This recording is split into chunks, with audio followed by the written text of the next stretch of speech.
वो नए अपार्टमेंट्स की चाबी और मिल्कियत के कागजात हैंड ओवर किए। ये शो करता है कि आज भी अगर कोई सियासी जमात पाकिस्तान में अपने वादों को वफा करने पर बिलीव करती है, अगर कोई सियासी जमात अपने मंशूर को मनोअन इम्प्लीमेंट करने पर बिलीव करती है, तो वह पाकिस्तान पीपल्स पार्टी है।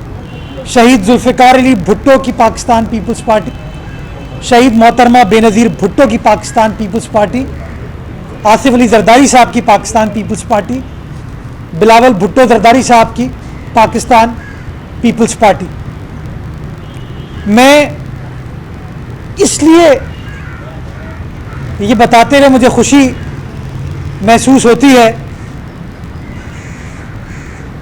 कि वादा पाकिस्तान की आवाम से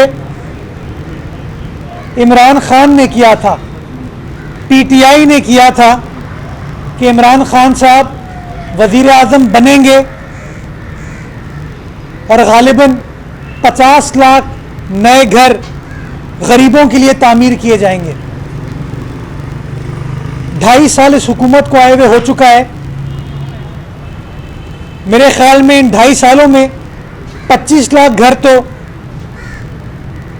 बन जाने चाहिए थे पाकिस्तान की गरीब आवाम के लिए, लेकिन चूंकि पीटीआई सिर्फ बात करने पर बिलीव करती है, ऐलानात करने पर बिलीव करती है, यके बार दीगरे प्रेस कॉन्फ्रेंस करने पर बिलीव करती है, सुबह से लेकर शाम तक, बल्कि सुबह से लेकर रात तक ये लोग प्रेस कॉन्फ्रेंसेस करते हैं, लेकिन काम कुछ नहीं। उस प्रेस कॉन्फ्रेंस में यही कहते हैं कि माजी की हुकूमतों ने ये किया, माजी की हुकूमतों ने ये किया। तो मैं आज ये बात बताना चाहता हूं, ये गुजारिश करना चाहता हूं कि पीपल्स पार्टी अपने किए गए वादों के ऊपर अमल पैरा है और उन वादों को पूरा करने के लिए अमली इक़दामात उठा रही है। और मैं मुबारकबाद पेश करना चाहूँगा उन 1000 से ऊपर ख़ानदानों को जिनको पाकिस्तान पीपल्स पार्टी की अवामी सिंध हुकूमत की जानिब से वो अपार्टमेंट्स मिले हैं, उसके मालिकाना हुकूक मिले हैं। इसके साथ साथ जब वादा खिलाफी की बात की जाती है तो आजकल जो सबसे बड़ा टॉपिक मैं समझता हूं पाकिस्तान में है वो गैस की लोड शेडिंग है कि किस तरीके से इमरान खान साहब की मौजूदा नाअहल, नालायक, निकम्मी वफाकी हुकूमत की गलत पॉलिसीज की वजह से मजदूर हो, सनतकार हो, घरेलू सार्फिन हो, ट्रांसपोर्टर हो, कोई शख्स भी हो, उसके लिए गैस नापैद हो चुकी है। और मैं इसलिए इस बात पर जोर देना चाहता हूं कि इमरान खान साहब ने वादा किया था कि 2 नहीं 1 पाकिस्तान होगा। वो पाकिस्तान होगा जिसके अंदर कानून की हुक्मरानी होगी, आइन की हुक्मरानी होगी। और मुझे अफसोस के साथ कहना पड़ता है कि खान साहब गैस के मामले के ऊपर भी इनहिराफ कर रहे हैं आइन के आर्टिकल 158 से, 198 से। और ये उनकी आइन शिकनी हम सबको नुकसान पहुंचा रही है। क्यों? क्योंकि इमरान खान साहब खुद कहते हैं कि मईशत का पहिया हमने चला दिया है। तो अगर सनतों को गैस आप प्रोवाइड नहीं करेंगे, गैस की लोड शेडिंग सनतों में की जाएगी, तो कैसे वो सनत चलेगी? अगर वो सनत नहीं चलेगी तो पाकिस्तान को ज़र मुबादला कैसे मिलेगा? अगर वो सनत नहीं चलेगी तो हमारे मजदूर को रोजगार कैसे मिलेगा? लेकिन खान साहब को इस बात का कोई एहसास नहीं है, इस बात का कोई तदारुक इमरान खान साहब नहीं कर रहे। और हर रोज इस हुकूमत की कोई नई नाअहली, नालायकी निकलती है। और आज सुबह के अगर आप अखबारात पर नजर डालें तो ये शो करेंगे कि फरवरी के अंदर भी जो एलएनजी के टर्मिनल, एलएनजी के कार्गो पाकिस्तान आने थे, उन बैनुल-अक़वामी कंपनीज ने भी इनकार कर दिया है कार्गोज लाने से। बड़ी अहम चीज़ है कि दिसंबर में जब सर्दी आती है और गैस की ज़रूरत होती है तो हमारे यहाँ लोगों के पास गैस नहीं थी, चूँकि वफाकी हुकूमत गैस प्रोक्योर नहीं कर पाई। जनवरी का महीना आया, फिर गैस प्रोक्योर नहीं कर पाए, और अब फरवरी के अंदर भी हमें बुरी खबर मिल रही है कि मौजूदा वफाकी हुकूमत ने जिन बिडर्स को ये कॉन्ट्रैक्ट दिए थे, उन्होंने उन 2 कंपनीज ने एलएनजी लाने से इनकार कर दिया है। अरबों रुपए का नुकसान पाकिस्तान की मईशत को हो रहा है, नुकसान हमारे घरेलू सार्फिन को हो रहा है, हमारी सनतों को हो रहा है। और अब जब गैस नहीं मिल रही है आपको, तो वो वफाकी हुकूमत जो अपने आप को बड़े चैंपियन कहते थे, वो कहते हैं हम महंगी एलएनजी भी लेने को तैयार हैं। या आपकी जेब से जाएगी एलएनजी? आपकी नालायकी का हिसाब कब तक पाकिस्तान की आवाम, गरीब आवाम, हमारा सनतकार, हमारा मजदूर, हमारा किसान, हमारे मीडिया के दोस्त भुगतेंगे? वजीर आजम साहब ये रोज आपके वुज़रा आके प्रेस कॉन्फ्रेंसेस करते हैं, बड़ी बड़ी बातें करते हैं, ऐलानात करते हैं। मैं एक बुनियादी सवाल पूछने जा रहा हूं कि क्या जनवरी 2021 में पाकिस्तानियों के पास गैस मौजूद है या नहीं?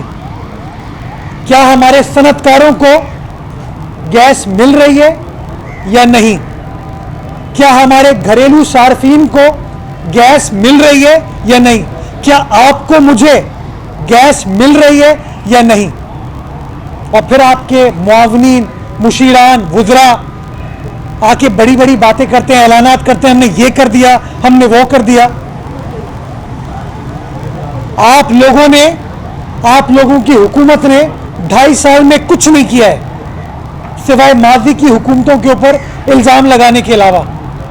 और आप इख्तिदार में इल्ज़ामात लगाने के लिए नहीं आए थे।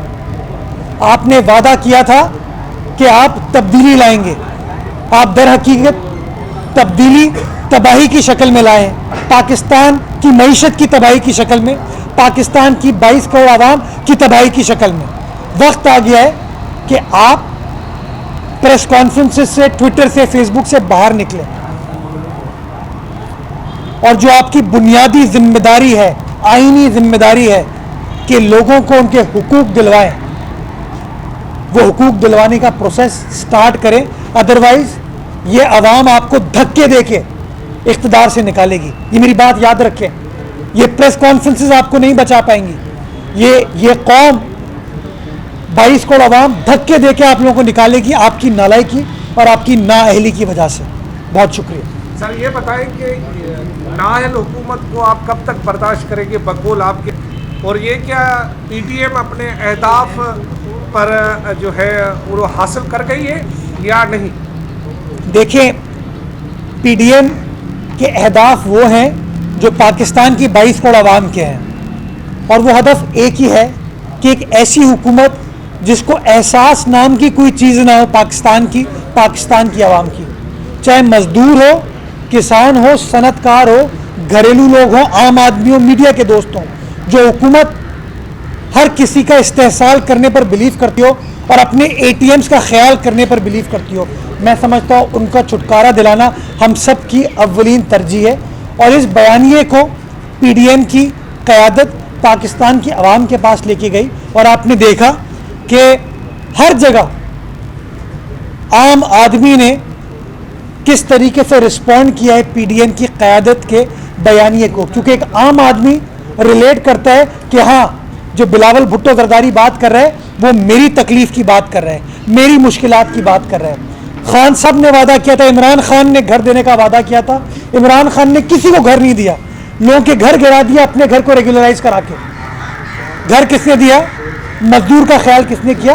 पाकिस्तान पीपल्स पार्टी की बिलावल भुट्टो जरदारी की सिंध हुकूमत ने। तो मैं समझता हूँ कि वो जो हमारा बयानिया है, वो बयानिया चूँकि अवाम के मफादात के ऐन मुताबिक है, आवाम को उस बयानिए को पजीराई दे रही है और इंशाल्लाह उस पजीराई के थ्रू, आवाम की सपोर्ट के थ्रू इस सेलेक्टेड नालायक हुक्मरानों को इंशाल्लाह हम घर भेजेंगे। ये करके इस तरफ चले। लेकिन कोविड वैक्सीन का भी इशू है, उस दिन आप तनकीद कर रहे थे कि वफाक ने ऑर्डर नहीं किया। अब तो वफाक ने कह दिया कि सूबे को कितनी मंगवा सकते हैं वैक्सीन। तो अब आप बता दें कि सिंध हुकूमत वैक्सीन। अच्छा, इसी में शामिल कर लीजिए, ऐसा ही सवाल है। तो दुनिया भर में जो सरबराहान मुमलिकत है वो फिक्रमंद है कि उनके मुल्क के लिए कोविड-19 की वैक्सीन आ जाए। ये कैसा निज़ाम है कि कह रहे हैं कि सुबह अपनी अपनी खरीद लें, तो एक किसी और कंपनी की, फिर किसी और कंपनी की, फिर इंक्वायरियाँ और फिर अलग अलग तजर्बा। तो ये कैसे होगा? ये खुद क्यों नहीं खरीद लें? आपके सवाल का जवाब आप ही के दोस्त ने खुद दे दिया, लेकिन मैं इसको थोड़ा और इलाबरेट करता हूँ। देखिए, वो हुकूमत, वो रियासत, वो हुक्मरान जो आवाम का ख्याल करते हैं, जिनको आवाम का एहसास होता है, वो आवाम की फलाह के लिए कोई ना कोई इनिशिएटिव लेकर आते हैं। ये कैसी हुकूमत है जो आवाम को ATMs के हवाले कर देती है? टेस्ट कराओ खुद कराओ, आइसोलेट करो खुद करो। कोविड रिलीफ के लिए जो फंड इमरान खान से साहब ने तरतीब दिया था, कल अखबारात में खबर नशर हुई है कि उसका गालिबन 30% ही लोग इस्तेमाल कर पाए। वो 70% कहाँ गया? क्या आपकी मुश्किलात ख़त्म हो गई? क्या मेरी मुश्किलात ख़त्म हो गई? क्या एक आम आदमी की मुश्किलात ख़त्म हो गई? क्या कोविड ख़त्म हो गया? वो 70% फ़ंड क्यों नहीं इस्तेमाल किया? उस 70% फ़ंड को अगर कोविड वैक्सीन की प्रोक्योरमेंट के लिए इस्तेमाल कर लेते तो शायद ये आपका सवाल पूछने की आपको ज़रूरत नहीं होती। ये हुकूमत की अव्वलीन तरजीह होनी चाहिए थी, जिम्मेदारी होनी चाहिए थी। आप बांग्लादेश को देख लीजिए, आप UAE को देख लीजिए, आप अमेरिका को देख लीजिए, बरतानिया को देख लीजिए, हिंदुस्तान को देख लीजिए। ये तमाम ममालिक, इनकी हुकूमतें वैक्सीन प्रोक्योरमेंट की बात कर रही है और हमारी हुकूमत कहती है पहले कि जी इमरान खान साहब ने कह दिया है, काबीना ने मंजूरी दे दी है और हम वैक्सीन को प्रोक्योर करने जा रहे हैं। आज से 4 रोज़ पहले वफाकी जो मुशीर हैं, मुआवने खुसूसी हैं वज़ीर आज़म, वो कहते हैं अभी तक हमने कोई ऑर्डर प्लेस नहीं किया। जनवरी ख़त्म होने को है, ममालिक में वैक्सीनेशन स्टार्ट हो गई है। हमारे मुआवने खुसूसी वज़ीर आज़म के जो हैं, हमारे तो नहीं है खैर, वज़ीर आज़म के हैं, क्योंकि वज़ीर आज़म हमारे नहीं है, इस कौम के नहीं है, तो वो वज़ीर आज़म को एहसास ही नहीं है। इसलिए सिंध हुकूमत ने, हमारी वज़ीर सेहत ने मजबूरन ये बात की कि भाई अगर आप काम नहीं कर सकते तो वो काम करने की हमें इजाज़त दें। तो वफाकी वज़ीर मनसूबा बंदी ये फ़ैसला नहीं करेंगे, वफाकी काबीना ऑफिशियली ये फ़ैसला करेगी, लेकिन ये फ़ैसला करते हुए कम अज़ कम इस बात का फिर वो एतराज़ ज़रूर करें कि हमसे नहीं चलेगा, ये हमसे ये काम नहीं होने वाला, आप खुद कर लो। जिस तरह हमने बाकी चीज़ों में गैस पे, पानी पे, बिजली पे, हर चीज़ पे आपको आपके रहमो करम पे छोड़ा हुआ है, हम किसी चीज़ को करने पर बिलीव नहीं करते। वैक्सीन के हवाले से भी आपको ख़ुद काम करना पड़ेगा। मैं समझता हूँ इस हुकूमत को, वफाकी हुकूमत को थोड़ा एहसास के साथ साथ थोड़ी सी शर्म पैदा करने की ज़रूरत है। थोड़ी शर्म अगर आ गई तो मैं समझता हूँ एहसास खुद ब खुद आ जाएगा।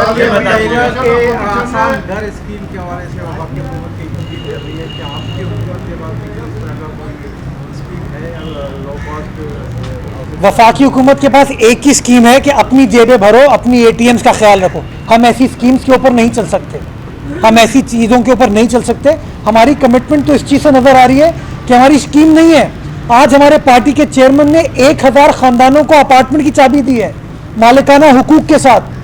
तो हम वो लोग नहीं हैं जो तखय्युलाती बात करते हैं, प्रेस कॉन्फ्रेंस करते हैं, ड्रामे देखते हैं, ड्रामे करते हैं। हम वो लोग हैं जो काम करके दिखाते हैं। और आज सखर में जो चीज़ हुई है वो इस बात का मज़हर है कि पीपल्स पार्टी अपने वादों को वफा करने पर बिलीव करती है। आपसे कुछ देर पहले अपोजिशन के कुछ लीडरान, बल्कि असेंबली में भी इस बात का जिक्र हुआ, वज़ीर आला पे संगीन इल्ज़ाम लगाए गए कि वो प्ली बार्गेनिंग करने वाले अफसरान के सहूलतकार हैं। खासतौर पर हसन नकवी का जिक्र किया गया कि वो उनके फ्रंटमैन हैं और उनके हवाले खजाना किया गया है। तो आप क्या कहेंगे, ये क्या मामला है, क्यों आप लोगों ने उन अफसरान को अभी तक रखा हुआ? आपने सही कहा, अपोजिशन के लीडरान, अभी तक ये ऐसी अपोजिशन इसका लीडर ही तय नहीं हुआ है। ये देखिए ना कितना बड़ा लतीफ़ा है, वो आपस में लड़ते रहते हैं लोग। मैं प्रेस कॉन्फ्रेंस पहले कर लूँ, तुम पहले कर लो, मैं ब्रेकिंग न्यूज़ बना दूँ, तुम ब्रेकिंग न्यूज़ बना दो। तो अनफॉर्चुनेटली इन लोगों का मसला ये है। हसन नकवी साहब का मामला अदालत में गया था और अदालत की इजाज़त के बाद, और गालिबन सुप्रीम कोर्ट में ये मामला गया था, सुप्रीम कोर्ट की इजाज़त के बाद उनको पोस्टिंग मिली थी। आप चाहेंगे मैं वो अदालती फ़ैसला भी आपके साथ शेयर कर लूँगा। हसन नकवी साहब के ख़िलाफ़ पर्सनली कोई इंक्वायरी नहीं थी, कोई इन्वेस्टिगेशन नहीं थी, इसलिए उन्होंने कोई प्ली बार्गेन नहीं किया। ये मैं वादे करना चाहूँगा। कोई अदालत की कन्विक्शन नहीं है उनके ख़िलाफ़, ये इनको समझने की ज़रूरत है। तो खुदारा अच्छे अफसरान, अच्छी शोहरत के अफसरान को इस तरह के इल्ज़ामात लगा के ये लोग डिस्करेज करते हैं कि वो लोग काम शायद ना करें। मैं समझता हूँ इन लोगों को बयानबाजी करने के अलावा कुछ नहीं आता, प्रेस कॉन्फ्रेंस करने के अलावा कुछ नहीं आता। अगर इनके पास कोई सबूत है कि किसी शख्स ने करप्शन की है, करप्शन करने के बाद अदालत ने उसके ख़िलाफ़ फ़ैसला दे दिया है करप्शन का, वो मुर्तकिब हुआ है, उस शख्स को किसी भी ओहदे पर बराजमान नहीं होना चाहिए। और मैं उनके साथ खड़ा हूँगा अगर कोई ऐसा शख्स जो कि कन्विक्टेड है, जिसके ख़िलाफ़ अदालत ने फ़ैसला दिया है, जिसने प्ली बार्गेन की है, अगर वो शख्स किसी भी जगह पे पाकिस्तान में किसी सरकारी ओहदे पे, सरकारी पोजीशन पर फाइज है तो उसको नहीं होना चाहिए। मैं उनके साथ खड़ा हूँगा। लेकिन जिन लोगों के खिलाफ अदालती फ़ैसला नहीं है उनके बारे में इस तरह की इल्ज़ाम तराशी खुदारा ना करें। आज की सिंध में सबसे ज़्यादा आटा महंगा मिल रहा है और इसकी जिम्मेदार सिंध हुकूमत है। वो जानबूझ के कार्रवाई नहीं करती ताकि वफाकी हुकूमत के खिलाफ बातें करें। अब मैं इसके ऊपर क्या जवाब दूँ? एक्सपोर्ट करने का फैसला चीनी हो, गंदम हो, ये लोग करते हैं। आज के अखबार में खबर है कि पंजाब हुकूमत कितनी चीनी इंपोर्ट करने जा रही है।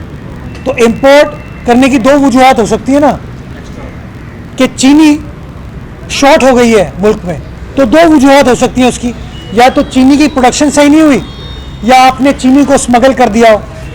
बॉर्डर्स किसके कंट्रोल में? किसके कंट्रोल में? सिंध हुकूमत के कंट्रोल में।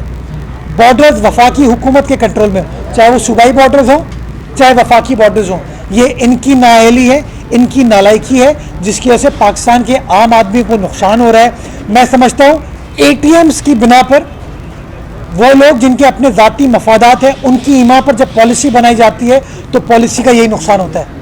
सिंध दीगर मुल्क की असम्बलियों के मुकाबले में सिंध असम्बली के अंदर रिकॉर्ड कानून साजी हुई है, लेकिन बहुत सारे ऐसे कानून भी मौजूद हैं जो पास तो हो गए लेकिन उनके रूल्स अभी तक नहीं बने। मुशीर कानून होने के नाते आप कोई डाटा दे सकते हैं कि कितने ऐसे क़वानीन हैं जो यहाँ पर पास हो गए लेकिन उनके रूल्स नहीं बने और ये कब से पेंडिंग है? जी, ये बात तो दुरुस्त है आपको कि सूबा सिंध ने रिकॉर्ड क़ानून साजी की है और इन क़ानून को इम्प्लीमेंट करने के लिए आपको रूल्स बनाने की ज़रूरत होती है। इसमें कुछ क़वानीन ऐसे हैं जिसके अंदर रूल्स बनाने की ज़रूरत नहीं है, जैसे कि फ़ाइनेंस एक्ट पास होता है हर साल, वो फाइनेंस एक्ट के तहत कोई रूल्स बनने की ज़रूरत नहीं होती। लेकिन कुछ ऐसे क़वानीन होते हैं जिनको इम्प्लीमेंट करने के लिए आपको रूल्स बनाने की ज़रूरत होती है। और जितनी नई कानून साजी की जा रही है, काबीना का फैसला है कि उन क़वानीन को बनाते हुए आपको साइमल्टेनियसली रूल्स को बना लेना चाहिए। तो जैसे पिछले हफ्ते जुमे को हमने letters of administration succession certificate का कानून असेंबली से पास कराया, तो आज उनके रूल्स को ड्राफ्ट कर लिया गया, इंशाल्लाह उसको काबीना में सबमिट कर लिया जाएगा। तो मेजॉरिटी क़वानीन को इम्प्लीमेंट करने के लिए रूल्स को फ्रेम किया जा चुका है। कुछ ऐसे क़वानीन हैं जिनके ऊपर रूल्स नहीं बने, उनके ऊपर काम जारी व सारी है। बहुत शुक्रिया। क्या हाल है भाई? अब प्ले करवा यार लड़के।